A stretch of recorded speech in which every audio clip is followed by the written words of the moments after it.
Come on. There you go. Hello everyone, my name is Jaybird, and welcome back to Once on a Windswept Night. Let's just jump into it. It appears you have returned here. You twitch your fingertips. It takes a few moments for a sensation to return to your body. Why are you so cold? At least the crackling of the fire, though invisible, offers some warmth. But where is Lycoris? Okay, so this was there last time as well. You peer through the gloom, holding your hands to your chest, searching. Oh, she does not look happy. Oh, hello again, my most esteemed guest.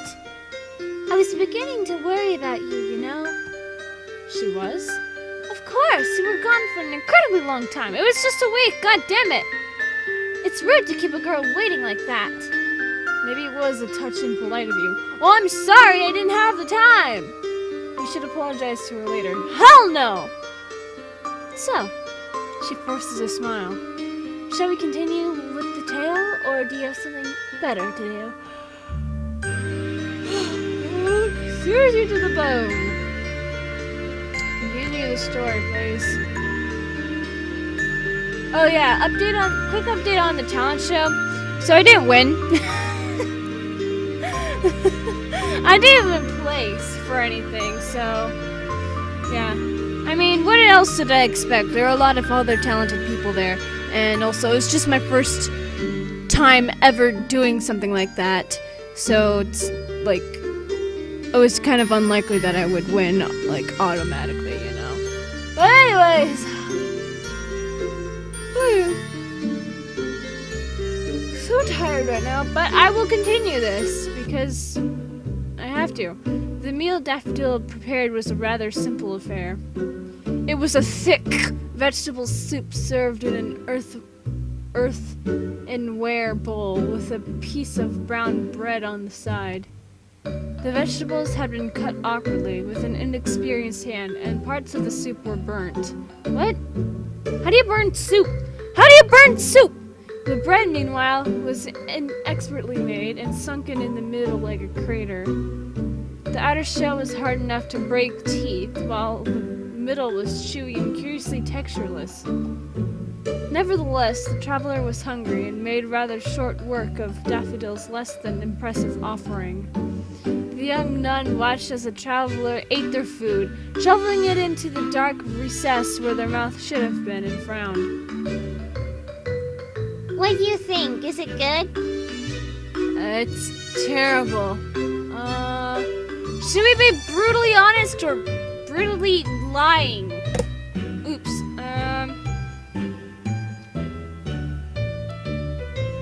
I'm gonna just say it's terrible. Because honesty is the best policy. Achievement unlocked, Hell's Kitchen. Well, I knew that already. You didn't need to be so blunt about it. Daffodil glowered, her lips forming the shape of an upside-down V. Maybe the traveler reflected they had been a bit too harsh. Though her food lacked fine finesse, it was not inedible. The traveler was able to swallow it down without choking, and was grateful for it. If the meal was terrible, it was because Daffodil kept glaring at them. Her piercing stare would have sapped the flavor from any meal, no matter how delicious. So, Madeline smiled warmly, as was her wont. Her wont! What? When the traveler set their empty bowl and plate to one side. It is getting rather late. I believe Daffodil and I will turn in soon, but I fear that would be rather lonely for you. Lonely? Oh, do I get to choose who I sleep with now? Indeed. I would not want you sitting in the vestry on your own. I would feel guilty. Just leave them to it, Madeline, whatever. You're giving them a roof over their head and a place to sleep. Isn't that enough? But what of company? Rabbits die if they get too lonely. The traveler stiffened at this comment, but neither woman noticed. Instead, Daffodil rolled her eyes. She rolled her eyes a lot. It was probably bad for her. Maybe they would fall out of her skull. Maybe they would fall out of her skull one day. Please. The traveler might be many things, but I'm sure they're not a rabbit. For one thing, rabbits can't talk. Well, have you ever read Alice in Wonderland, Daffodil? I don't think so. Finger snap. Well, I suppose you're right. So, our esteemed guest. More like unwanted nuisance. Would you care for some company tonight? If you desire it, I would not mind staying with you. When Madeline asked like that, the traveler found it hard to resist. They really had no choice. Oh boy. Are you sure you're alright in those damp clothes? Oh, thank you for your concern, but I will be fine. Madeline did not look convinced, but she let it slide. Like she lets those girls slide into her panties. I was gonna say DMs, but whatever. For that, the traveler was grateful. Even so, the expression on Madeline's face all of a sudden looked horribly sad. Had they done something to offend her? I'm not wearing this cloak because I don't trust you. I can't take it off, not for your sake or Daffodil's or even my own. I hope you understand. The traveler did not know why, but they did not want to upset Madeline.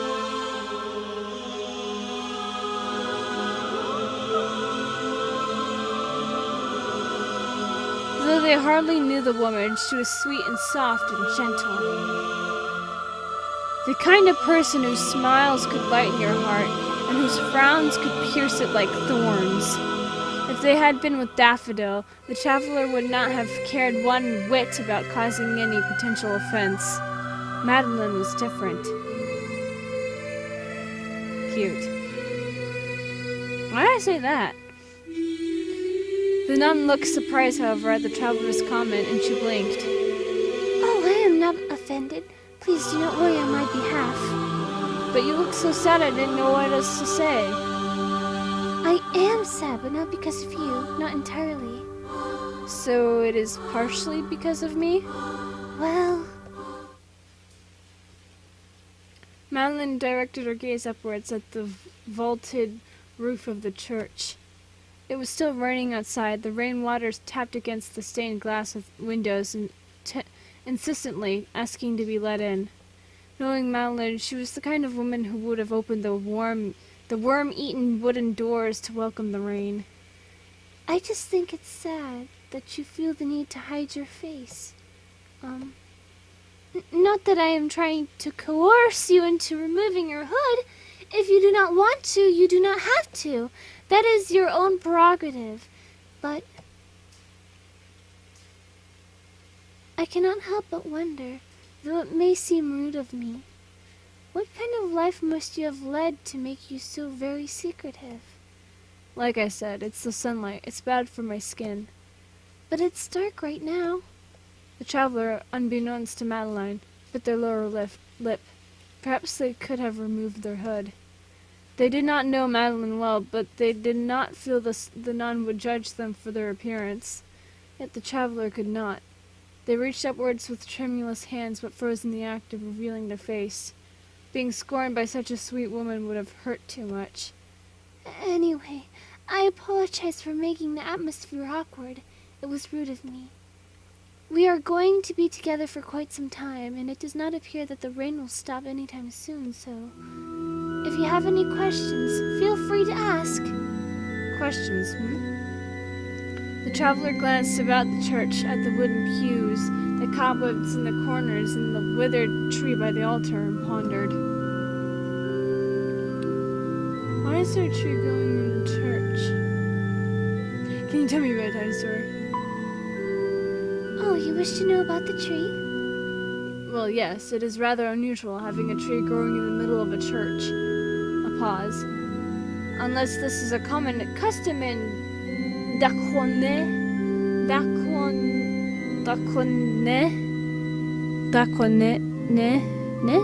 whatever, places of worship, and I am unfamiliar with it. Oh no, not at all. That tree is rather a unique feature. Forgive me, I forget how strange it might be to an outsider. I've lived in this church all my life, so it appears quite normal to me. In fact, I believe this church would lose some of its charm if the tree was not there. So this tree has been there for years? Indeed, many, many years. Long before I got here. Do you know much about it? Not particularly. I asked Bernadette about it once, but she told me it was special. What? Really? The traveler did not mean to sound so incredulous, but they could not help themselves. It was hard to imagine a scrubby tree like that, with a withered trunk and dying leaves, of having any potential worth beyond fuel for a fire. Yet there was something curious about it other than its seemingly inexplicable placement. It piqued the traveler's interest like nothing else. Yes, I do not know how it is special, precisely, and neither did Bernadette. But as it is old and has stood in this church for so long, it feels like it would be sinful to cut it down.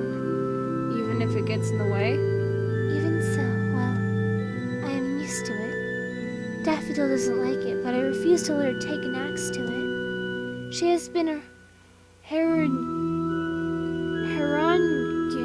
me about it for a while. I don't know how to say that word. An axe. The traveler was not sure if they liked that mental image. Madeline seemed to agree, because she laughed. I love Daffodil a great deal, but I am not sure if I would entrust her with a sharp, lethal blade. She does seem to have quite the temper. In any event, trees are sacred in Kerimilism. We cannot cut them down, particularly a tree in a church. Why? It is a story in the book of Marjolaine. It states, would you like me to tell you the whole story? I'm really not interested. Go right ahead. If you truly wish to know. Madeline shifted, her hands folded in her lap as she made herself more comfortable. Oh boy. The story of lost souls.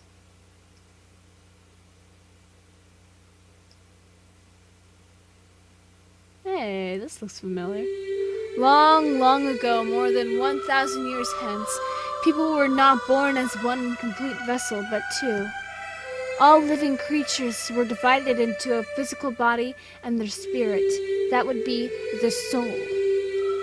The living creatures could not see their souls, but everybody knew they existed. The soul made its presence manifest whenever a person felt sad or lonely, to soothe and comfort in times of strife. When people are stressed or unhappy, they could place their burdens upon their soul. As the soul was a separate entity to the physical body, the soul could accept these negative emotions and the physical body would be cleansed. There was, however, a downside to this practice. If the soul accumulated too much negativity, it would become tarnished. Then, when the person died, their soul would be left behind to wander the earth. Their soul could not transcend to the next life because it was too beleaguered with all the regrets the physical body had left behind. These souls had to realize their lost dreams somehow, but how? Without a corporeal presence in the world, it was not easy. Eventually, these lost souls would be swallowed up by the life energy of the world. With no alternative other than wandering, they became one with the earth and turned into plants. That is how trees and flowers were created. They are the lost souls of those who died, unable to reconcile their regrets, and thus were unable to transcend. Many centuries followed, and all living creatures nowadays are born with their souls inside their bodies. How convenient! When people feel pain or regret, we have no way to purge ourselves of these feelings. Because our souls are an intrinsic part of our bodies, we have to deal with their pain and regret while we live, lest they consume us from the inside. It is a lesson we all should learn. We cannot run away from our problems forever. No matter how difficult life becomes, we have to do our best to tackle the obstacles we face. And then, and only then, can we be at peace with our inner selves and achieve true peace when we die. Lovely, lovely story. My neck hurts. So, Madeline ducked her head, perhaps a touch shyly, and brushed a strand of blonde hair behind her ear. what did you think of the story? Did you like it? It was a sad story. It was an inspirational story. It was an inspirational story. Oh my, do you really think so? Of course, what would I gain from telling a lie? I'm glad you like it. I, too, am rather fond of it. It is not a particularly cheerful story, but I think it carries an important message. We can't run away from our problems, right? Indeed, they are useful words of advice, whether you believe in souls or not. But Daffodil does not like it. She does not. That was hardly surprising. What Daffodil didn't like would fill a lexicon. The story makes her feel uncomfortable, and I can imagine why. Life has not been easy on her, but neither has it been easy on me. I am glad Sister Bernadette told me this tale. It is the single most important gift anybody has given me. Without it, I doubt I would have been able to keep living. It sounds like you must have led a hard life. I suppose, but Lady Madeline does not give up hardships if we cannot bear them. Maybe it was a test. What kind of test? I could tell you if you wish, but I fear the story is even less palpable than the Book of Marjolaine. The traveler started, suddenly guilty. After all, they had not confided in Madeline about their true nature. Madeline had spoken to them so earnestly, but she still did not know a single thing about the traveler. Why, then, did she seem so willing to offer so much of herself to a relative stranger? It was because she was too nice. She trusted too easily, and then she got hurt. That was the general impression the traveler had. But surely it would be rude to turn her offer down? If you wish to tell me, I would not mind. I will listen to anything you have to say. When you say that, it makes me sound like a sinner at confessions. Oh, I was not trying to imply that. It's fine, I'm just teasing. If we cannot laugh in life, what else do we have? Laughter is important. If we cannot laugh, life would be miserable indeed. Like yours? My life has not been comprised of the most pleasant experiences, but I have survived. I have a lot to be thankful for. Let me see. I suppose I should start at the very beginning. It's a very good place to start. Excuse me? It's a reference to a musical play. It was very popular in Berlin, but perhaps it hasn't been staged in Decline. Ah, I see. If it is a play, I would not know anything about it. I have never left this church before. Not once? Not once. But don't you ever want to see what's out there? I have always been criminally uncurious. That is what Daffodil tells me. She says I should explore more, but we have occasional guests such as yourself, and they tell me tales of their own travels. That's all I need to be happy. That sounds like a simple kind of happiness. But it is happiness nonetheless. I do not want to ask for too much. It would be selfish. You should let yourself be a little selfish from time to time, or you'll never get what you want.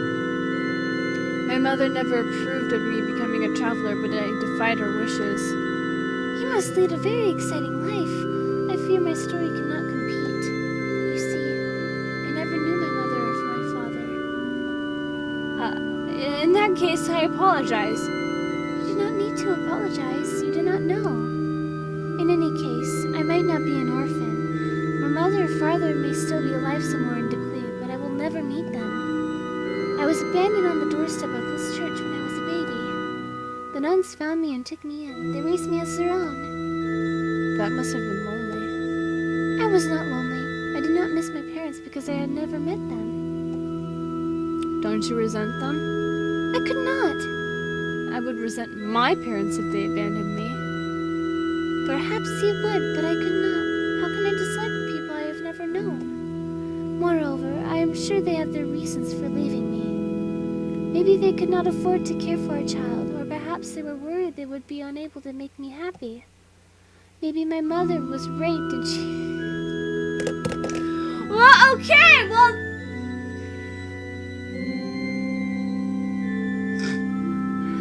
I'm not...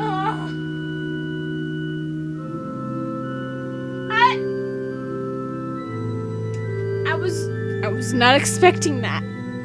I swear to God, I was not expecting that. That's why I'm laughing. I'm not laughing because, you know, haha, rape is funny. But I'm laughing because I was not I got so into it that just kind of...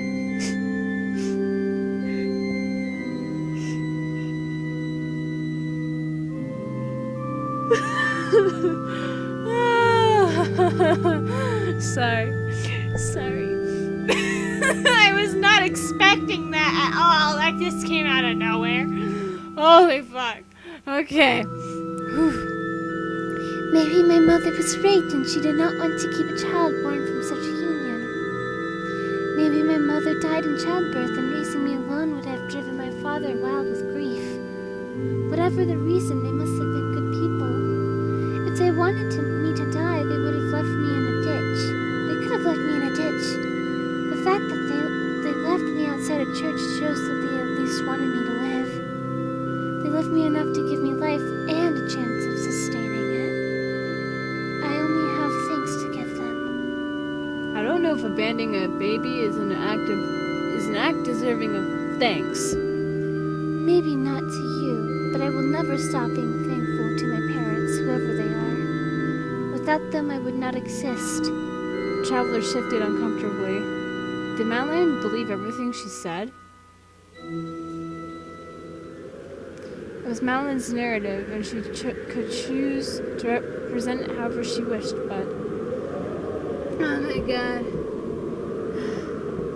I think that's gonna be it for this episode of Once on a Windswept Night. So, with that being said, if you guys enjoyed this and would like to see more of this game, then leave a like down below, leave a comment down below, share it with your friends, subscribe if you... Oh, wait. Shut up, me. Shut up, me. Shut up, me. Shut up, me. We gotta see if it changed again. We gotta see if it's gonna change again.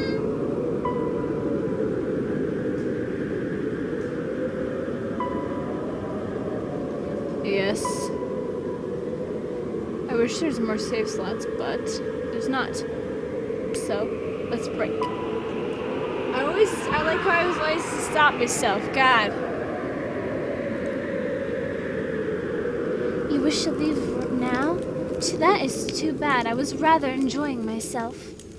You duck your head. All of a sudden, you feel rather guilty. Maybe leaving now would be cruel. But like Cora smiles easily, brushing your own voice concerned aside with a wave of her hand. Do not worry so much. We all need to stretch our legs from time to time. It is a good idea to get your blood pumping. Just know this. Oh.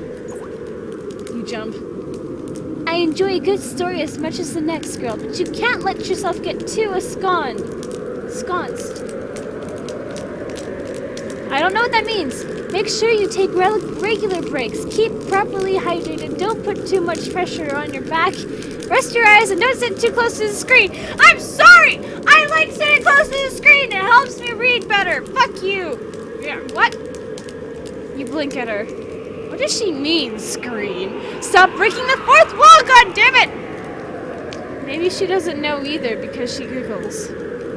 Then everything goes black. Well, guys, that's gonna be it for this episode. That being said, if you guys enjoyed this and would like to see more of this game, then leave a like down below, leave a comment down below, share with your friends, subscribe if you haven't, ring that notification bell, and remember, die safely. Bye-bye!